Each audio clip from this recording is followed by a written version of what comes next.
Welcome back mga kaagtap. Ito na naman po ang inyong lingkod, si Mr. Destiny. At magbibigay po tayo ng pinakamainit na update po ngayon sa social media. Pansin niyo po ba na pilit po talaga ngayon sina Catherine at si Alden? Talagang ginagawan po nila ng mga photos, mga video na puro inedit po nila para lang kumbaga masabi na may relasyon, mag-trending para lang pag-usapan. Ano man po kasi yung gawin nila, hindi po talaga magte-trending. Sina Mengay at si Alden, trending po talaga dahil sa dami ng mga billboard nila sa EDSA, sa SM, di po ba? Totoo naman po mga kaaldab eh. Tapos sasabihin po nila, idinidikit lang. Kahit sa ang billboard po, idikit si Alden. Sa EDSA, kitang-kita po talaga, di po ba? Gaya nga sinabi ko mga kaaltab, ganun din naman po si Maine. Trending naman po talaga yung mag-asawa eh. Di po ba? Tanggapin na po nila yung katotohanan na kapag si Mengay o si Alden nag-trending, sumasabi talaga si Maine. Taliwas po sa mga komento nila na pinipilit ko lang daw po.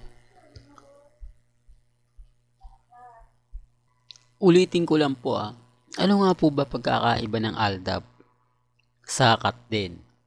Parehas lang naman po pinipilit daw ang isa't isa. Ang Katden galit sa Aldab dahil wala naman daw pong relasyon sina Maine Polkerson at Richard Polkerson.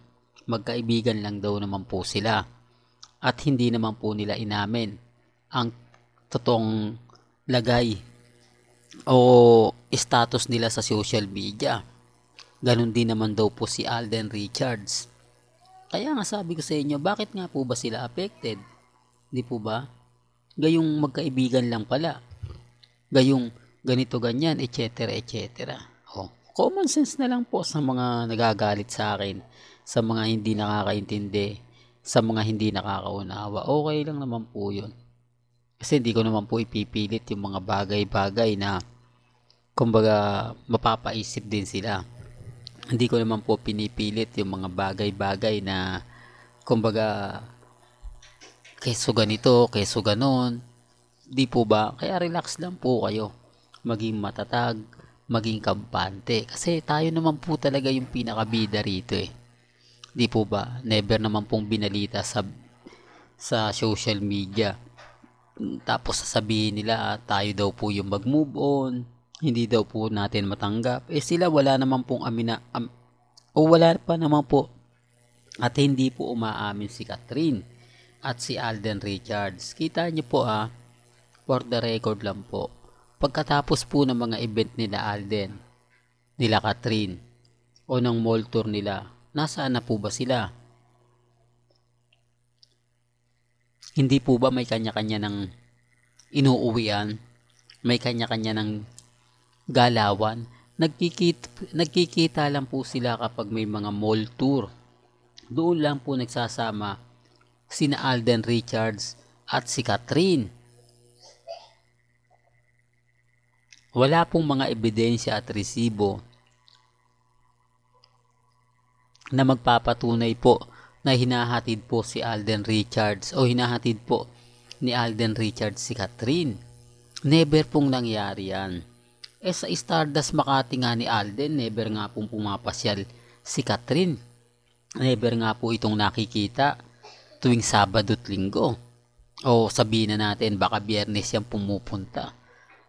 Sabi ko nga po sa inyo, dinudumog po ng mga fans ni Alden ang Stardust Makati at siyempre ng ibang Aldab Nation kasi alam naman nila na pumupunta ron si Maine Polkerson. Po ba? Oops, issue na naman yan, Mr. Destiny.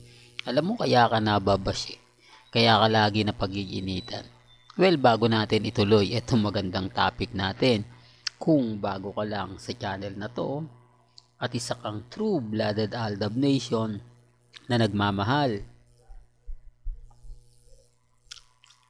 kila Mengay at Isoy, tama po ang channel na pinuntahan mo.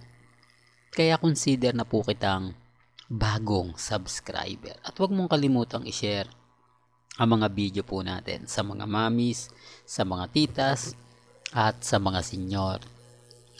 Ito, balikan ko lang po ito.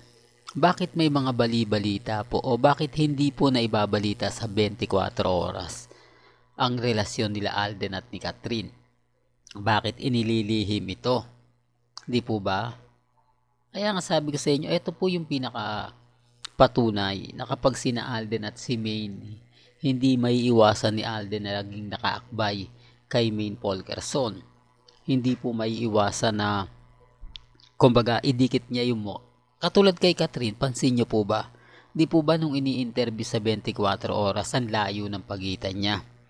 Kumbaga hindi man lang siya umakbay kasi baka itanong kung may relasyon sila.